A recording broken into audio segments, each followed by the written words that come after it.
Bonjour, dans cette vidéo nous allons nous intéresser aux liaisons dans les molécules organiques. Comme vous allez le constater, nous allons voir pas mal de révisions de seconde. Tout d'abord, des rappels constituant la structure de l'atome. Alors je rappelle que l'atome est constitué d'un noyau qui est chargé positivement et qu'à l'intérieur de ce noyau il y a des particules, elles sont de deux sortes. Tout d'abord les protons qui sont chargés positivement, il y en a Z, Z est appelé le numéro atomique, et des neutrons de charge nulle. Et autour de ce noyau, il y a une particule appelée électron, qui gravite autour du noyau. Alors les caractéristiques principales de l'atome sont le suivant, l'atome est neutre, ce qui signifie qu'il y a autant d'électrons que de protons, donc Z électrons dans un atome, que le noyau est très petit par rapport à l'atome, il est à peu près 100 000 fois plus petit, 10 puissance 5, et enfin la masse de l'atome est pratiquement concentrée dans le noyau. Cela est dû au fait que l'électron a une masse beaucoup plus faible que celle du proton et du neutron. Alors sur la représentation d'éléments chimiques, alors on va prendre un exemple. Alors la lettre, ça correspond au symbole de l'élément chimique. Ici la lettre C correspond à l'élément carbone. Le nombre en bas qui caractérise cet élément, c'est le numéro atomique. Notez Z, et cela correspond au nombre de protons dans le noyau. 12, appelé nombre de masse, c'est le nombre de protons et de neutrons dans le noyau. Alors sur la structure électronique maintenant. Alors ce qu'on appelle la structure électronique d'un atome ou d'un ion, c'est la répartition des électrons. Alors pourquoi parler de répartition des électrons? Parce qu'en fait les électrons ne sont pas équivalents. Ils se répartissent dans différents niveaux d'énergie, appelés aussi couches électroniques. Et ces couches sont notées K, L et M. K correspond à des électrons qui sont les plus proches du noyau, puis L un peu plus éloigné et M encore plus éloigné. Alors il faut savoir que la couche K peut accueillir 2 électrons au maximum, la couche L 8 et la couche M 18. Alors dans le cadre de ce modèle, en fait, on n'ira pas au-delà de 20 électrons. Alors comment les couches se remplissent-elles? Les électrons occupent d'abord la couche K, donc 2 électrons maximum, puis lorsqu'il y a plus de 2 électrons, les électrons vont remplir la couche L, puis lorsqu'il y a plus de 10 électrons, vont remplir la couche M. Dernier point à savoir, la dernière couche qui contient des électrons est appelée couche externe ou bien couche de valence. Alors vous allez voir que valence c'est un terme qu'on va beaucoup utiliser dans cette vidéo. Alors comment est-ce que l'on écrit la structure électronique? Donc on va prendre 2 exemples. Tout d'abord le carbone. Donc comme il a comme numéro atomique 6, ça signifie qu'il y aura 6 électrons dans l'atome, et donc la structure électronique va s'écrire K2L4. Et donc ce qui signifie que l'atome de carbone contient 4 électrons de valence. Second exemple, l'oxygène. Donc Z égale 8, ce qui signifie que l'atome d'oxygène comporte 8 électrons. Donc sa structure électronique est K2L6, et donc 6 électrons de valence. Alors à quoi va nous servir cette structure électronique? Cette structure électronique, ça va nous servir à définir la liaison covalente. Alors cette liaison covalente a été définie par un chimiste américain appelé Gilbert Lewis. Et donc on va donc parler du modèle de Lewis. Alors que dit ce modèle? Eh bien, dans une molécule, la liaison entre 2 atomes est appelée liaison covalente. Donc co pour mise en commun et valente parce que ça va mettre en jeu les électrons de valence. Donc c'est la mise en commun par les atomes de la liaison de 2 électrons de valence. Chaque atome de la liaison en apporte 1.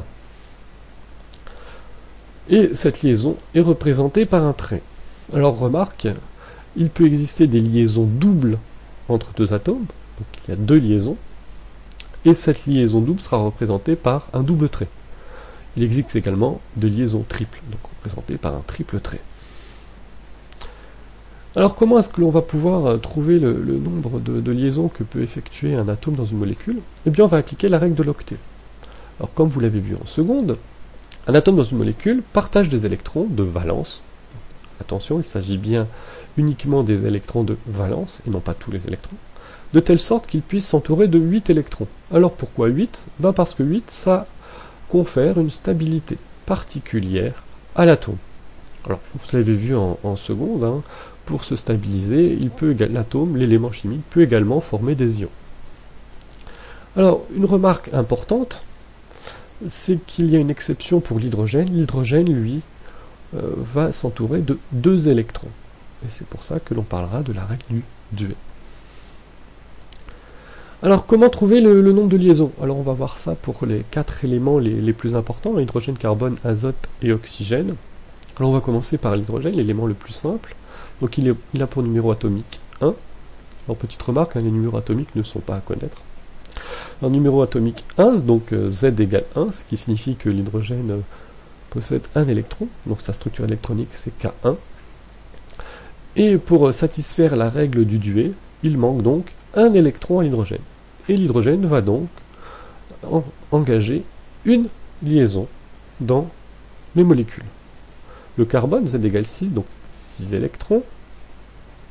Donc K2L4, il y a donc 4 électrons de valence. Il manque donc 4 électrons au carbone pour satisfaire la règle de l'octet. Et le carbone va effectuer 4 liaisons.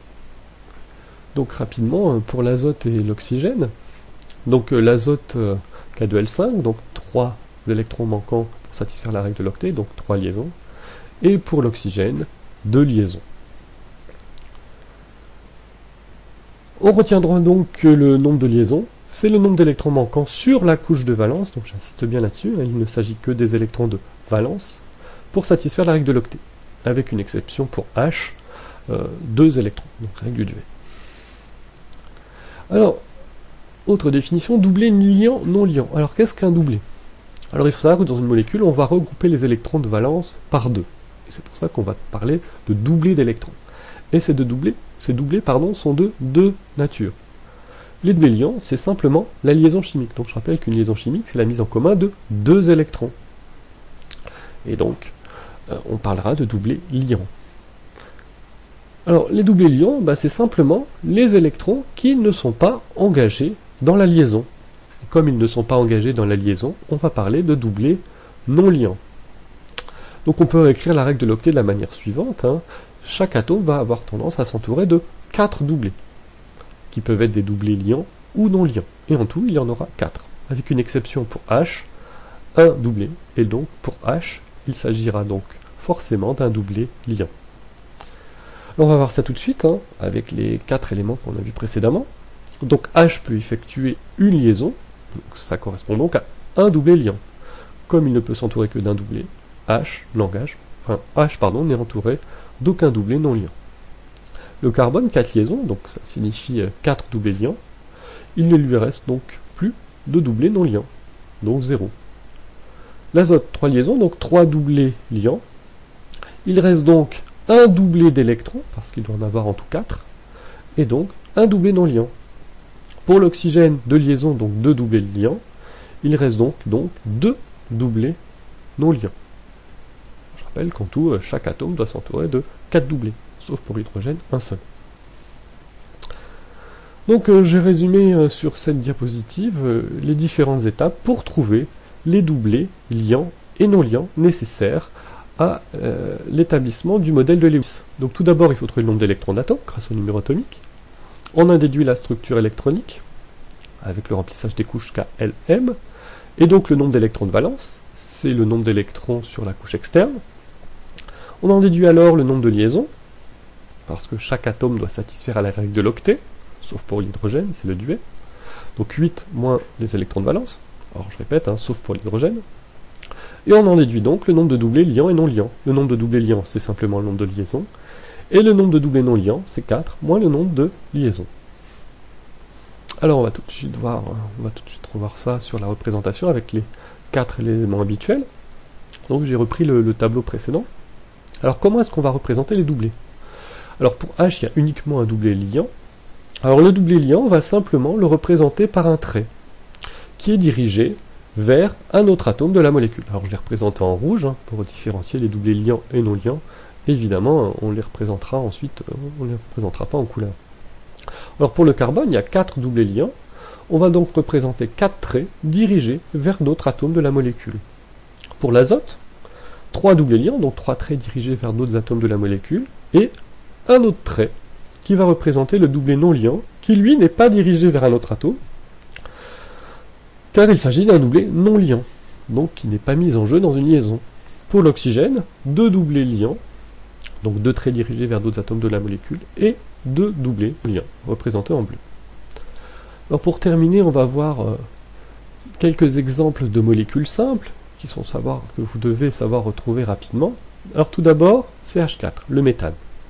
Alors j'ai rappelé dans le petit tableau les doublés liants et non liants de H et de C.